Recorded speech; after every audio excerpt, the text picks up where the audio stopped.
The Baal theory of Christianity, based upon the research of Glenn Young. Baal and Christianity, Part 2. When we left off in Part 1, it was begin to be shown how the Phoenicians were, in fact, the Canaanites. That group culture of people, very long-lived. And what Part 1 began to establish was to show how Baal, the god portrayed in the Old Testament as the great rival god of Yahweh, whose worship was considered by the prophets as an abomination, is in fact the model for the Christ story. And Christianity is a morphed version of the Baal legend, not a reformed version of Judaism, nor a new covenant with the God Yahweh. We pick up. So as the Phoenicians and their influence began to expand onto what appears to be a global basis, we began to see their influence in history itself. Here, they conquered the sea. They were the first ones. And if you look at how many empires that were built throughout history, when you conquered the seas, you basically controlled the chessboard. Here is a Phoenician gold coin showing their ships taken to sea. Quite remarkable what these people did. Now, the world was not as we thought. What we see from the actual historical findings in archaeological digs throughout the Mediterranean world is that we begin to find hard evidence, archaeological evidence, ruins, those kind of things, starting about 1200 BC. Now, the Canaanites, this is what's so interesting about this, were the urban elites of their time. And the Hebrews, one of many groups of pagans, or simply rural peoples, as the term was originally used. In fact, there were a group of Hebrews, if they even existed. That's the hard thing of trying to nail this whole thing down, where you have hard evidence, and then you have evidence that's more predicated upon belief, legend, folklore, etc. And it's taken for fact, which is sad because that's how so many of us actually learned our history. So let's compare it to today. We can think of the Canaanites of then much like modern-day Americans. They were supporters of trade and capitalism. Hey, listen, these folks knew about capitalism. They wrote the book. Well, maybe not. Maybe the Sumerians wrote the book, and maybe someone, but these guys mastered it. They were known because of their acceptance of extensive diversity of thought. That's very key. They were urbanists who took great pleasure in urban life.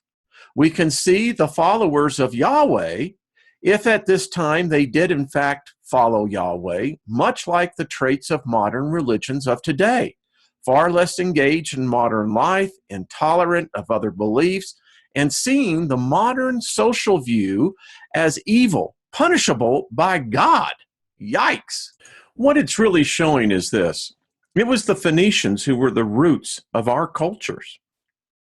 While the Bible writers and later Christians tried to wipe out the importance of Yahweh's rival, the ancients knew of it well. It wasn't a mystery to them. Check this out. This is Dionysius of Sicyana of 3 AD, Roman historian. Upon the Tyrrhenian Sea, the people live who styled themselves the Phoenicians. These were the first great founders of the world, founders of cities and of mighty states, who showed a path through seas before unknown. So much is lacking, unfortunately, where this race of people, their influence about what they brought is amazing. All right. So let's continue on this. Roots of our culture. Therefore, the evidence is based upon real history that the Canaanites, and not the Hebrews, were at least 2,000 years of actual verifiable history before the Hebrews. This is now further supported by the recent Sumerian tablets agreeing. So you have multiple sources now that are verifying this history that has been, well, virtually ignored since the Dark Ages and wiped out or tried to. All right. They are the foundations upon which the Western culture was developed. This can clearly be seen in every area, including religion. Again, all this history was repressed by the early Christian church. It had to be. There was good reason for it to be suppressed, if not tried to be wiped out. So the foundations of our culture, what can truly be said is that the West is more based upon Baalist Christian tradition than a Jewish Christian tradition, which is really, that term, Judeo-Christian, is a late 19th century term. As we will see, what is one of the founding principles of Christianity was in fact a theme in complete conformity to Baalism and a complete anthemium to the Jews. Now, here's real interesting. When you talk about anthemia, what is that? Well, here it is as the noun, something or someone that one vehemently dislikes. Racial hatred was the anthemia to her. The synonyms: an abomination, outrage, abhorrence, a disgrace, an evil, a bane, a boogabear. How about that? All right, more. A formal curse by a pope or a council of the church. You know, I have taken it in the rear end by a lot of people who label me as a heretic, who label me as, a dispeller of truth. No. When I say that curse, the Godspell is a curse, you can see that in the faith, the Christian faith, they know about curses very well. And this is what happens to a person who is excommunicated or denouncing a doctrine, which would be people like me. People like myself are an abomination, an outrage, an abhorrence, a disgrace, an evil. You get it? But how often history has shown that the ones who merely just try to point out the truth are the ones that are most reviled the most. Yeah.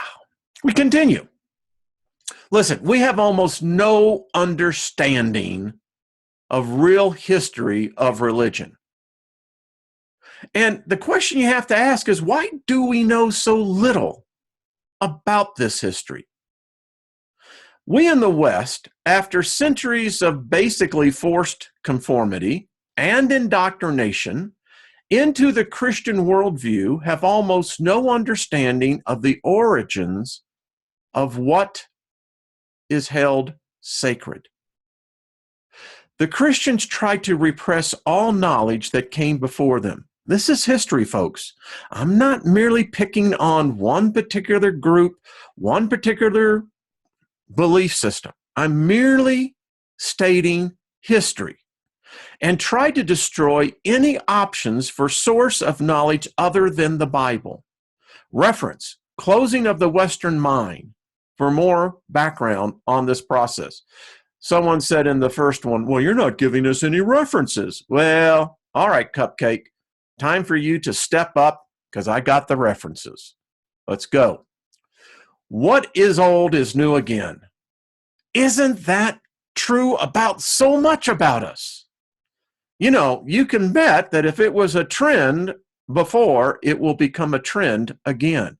What we think was new and unique about the dominant religion of our region is in fact neither new nor unique. Archaeologists have found the ancient writings to show much older traditions and beliefs much different. Carl Jung was much to show this as well, and Joseph Campbell. We have almost no understanding, again, of what we call real history of religion. For centuries, it was forbidden to question the dogma of the church. To do so was to open oneself up to torture and death.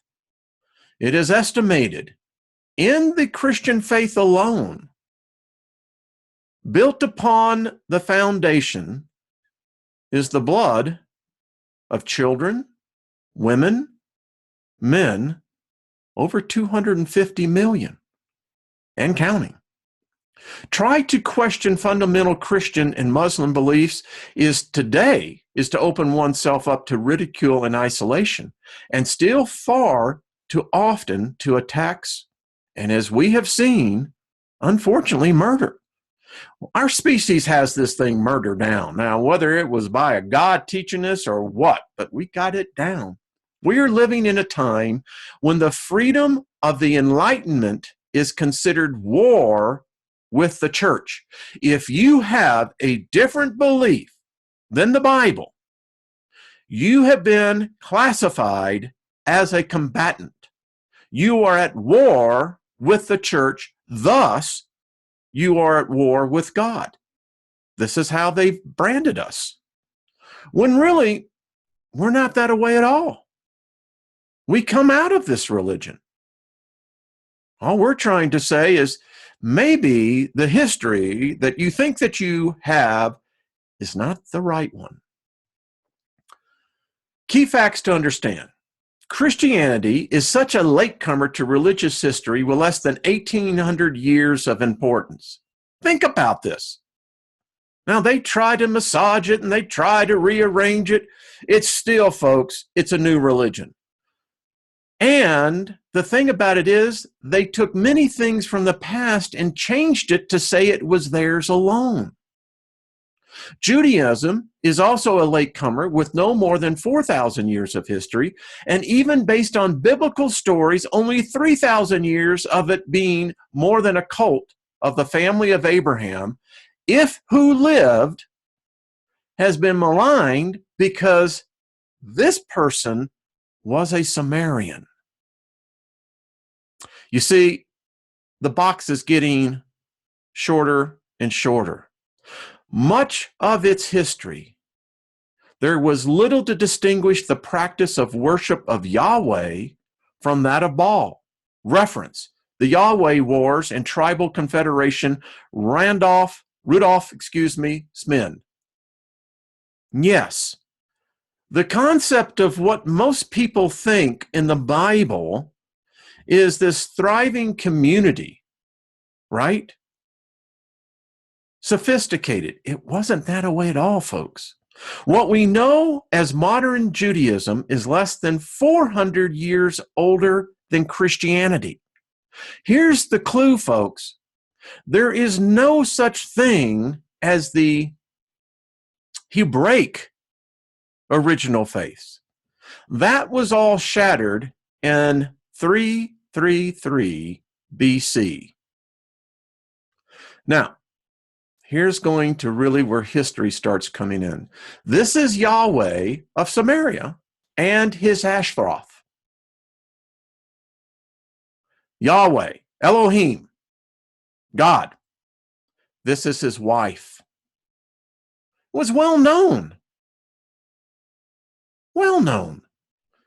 Yahweh of Samaria.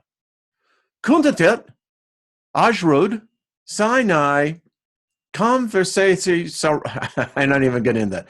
The first half of the 8th century BC, what you just saw was a drawing of Yahweh of Samaria and his Ashtaroth on a pottery shard. The inscription in Hebrew reads, "Thus says, ...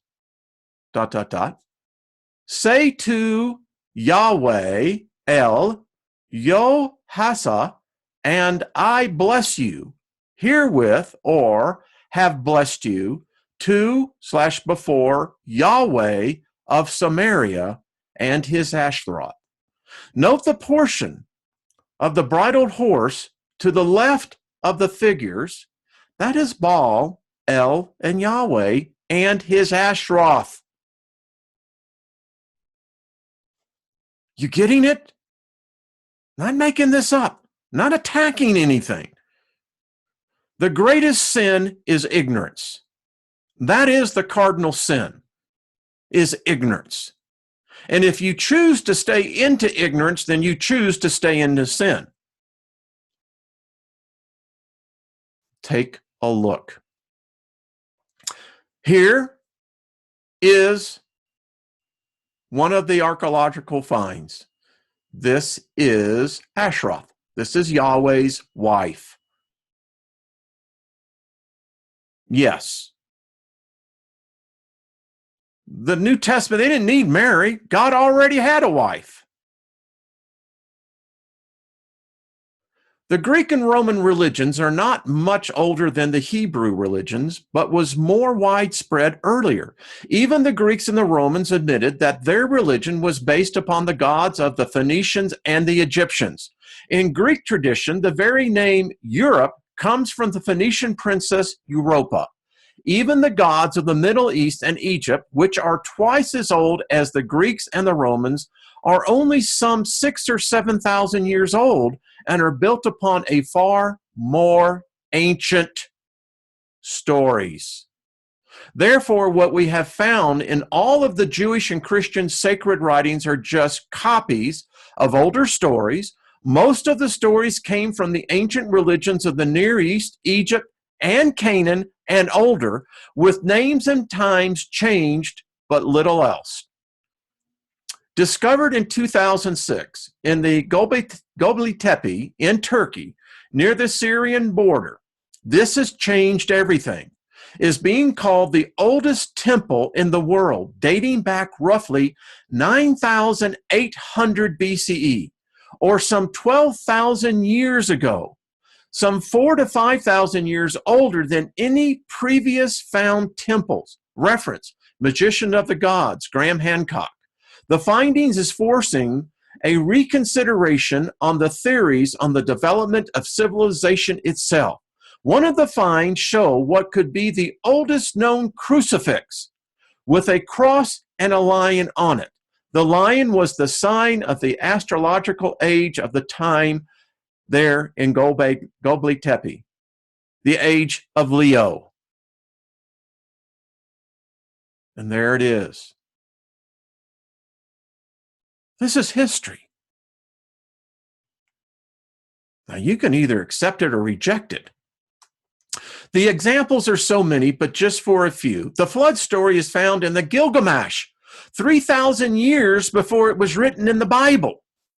Explain that. You can throw out the book of Genesis. It was never written by any Hebrew, at least the first part of it.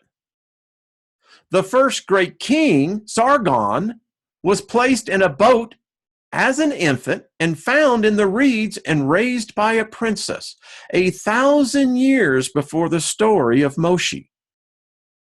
Hammurabi received the laws directly from God 700 years before Moses. Hercules was the son of God who died and rose to heaven to sit at the right hand of his father's throne, along with many other gods and heroes. Now, this is Hammurabi, receiving the laws from God. They were in great detail, as was the actual amount of the law given to Moshe by God according to Jewish tradition and the Old Testament. Not just 10 commandments, but a whole code of worship and living. I don't know how you reconcile some of this. The early Christians were ridiculed by the Greeks and the Romans and the Jews because of the sources on the similarities of their story to so many other religions. The Gnostics were the first Christians, Hellenist beliefs. Now, if you don't know what Hellenists are, you need to understand this because it's the Hellenization of the culture of the Middle East to the Mediterranean that has dictated the Christian beliefs, the Muslim beliefs, and many of the beliefs today. They had to acknowledge how similar their teachings about their Jesus, now it was never called Jesus. We don't know what the name they used. It's just a fact. Jesus is a made-up name, were to so many other God stories, their explanation, are you ready for this? And this is what the Vatican came out with. All previous religions, and by the way, it was in 525, were the trick of the devil, hoping to confuse people when the real Christ came. This is still the official line of the Christian church. The real historical truth is this: for millennia, religions have not changed. They have morphed. New groups modifying old stories give new names and places to traditional events, and many proclaim the beginning of the new era, which is nothing more than a renaming of old gods and kings and traditions. And thus is where we get the term year one of the new era, and that has been said so many times. Notice the fish and the cross, not a Christian symbol. This was actually at Carthage. And it represents the Queen of Heaven, Tanit, based upon the Egyptian symbols and so on back in time. The fish is not a new one for the symbol of Christianity. Neither is the cross. It goes back, way back. All groups proclaiming a new contract with God or a new God or gods bring a new good news are wrong. Their stories have all been retellings of very ancient tales. There was little new about the good news. And as we will see, the same is true of the story of the Christ. Now, this is the retolding story. This is Gilgamesh killing the bull of heaven from the stories popular in the Sumerian cultures dating back 6,000 BC. This is Theseus killing the monitor, popular in the Greek world from about 35,000 years ago till it was repressed by the Vatican. Excuse me. This is Mithras killing the sacred bull from Persian world about 1,700 years before one of the chief rivals of Christianity. As you can see, again, even in the beginnings of when Christianity was being formed, it was many other competing beliefs were competing for the top position. In fact, of the three major influences on early Christianity were not the Jewish religion at all. They were the Persian dualism, the Greek mystery cults, and Baalism.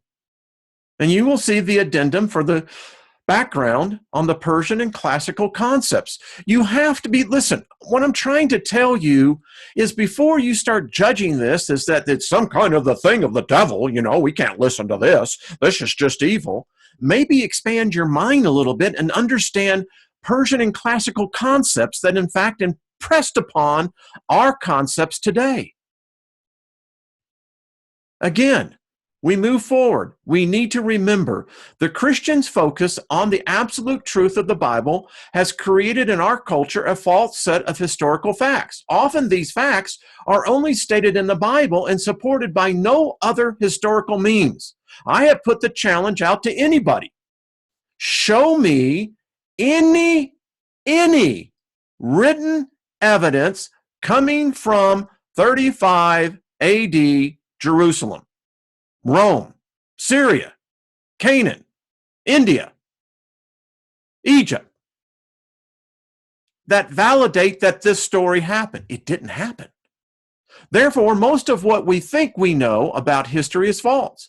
And much of what we think we know about religious history is even worse. It's completely unsupported.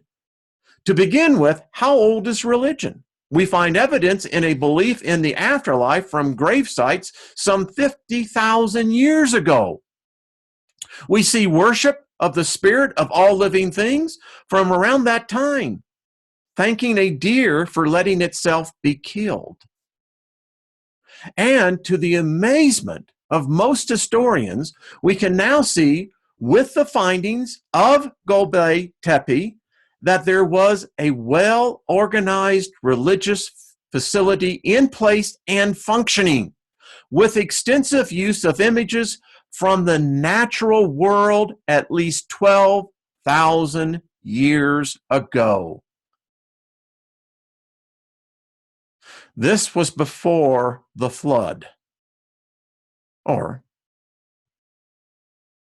whatever time they would try to tell you. We know that what appears to be the first organized religion based on the concept of a higher God comes at least 20,000 years ago, and some argue much older. But here's the thing, folks. It's not the God of today. She's female. I have been telling you all along, this matriarchal point of view of religion today is perverted. How can the same thing be above as it is below? Show me a man who can give birth to a baby. God or no God. And there she is. This is Mother Goddess. It's older than your Bible, older than your Quran, older than your Vedic.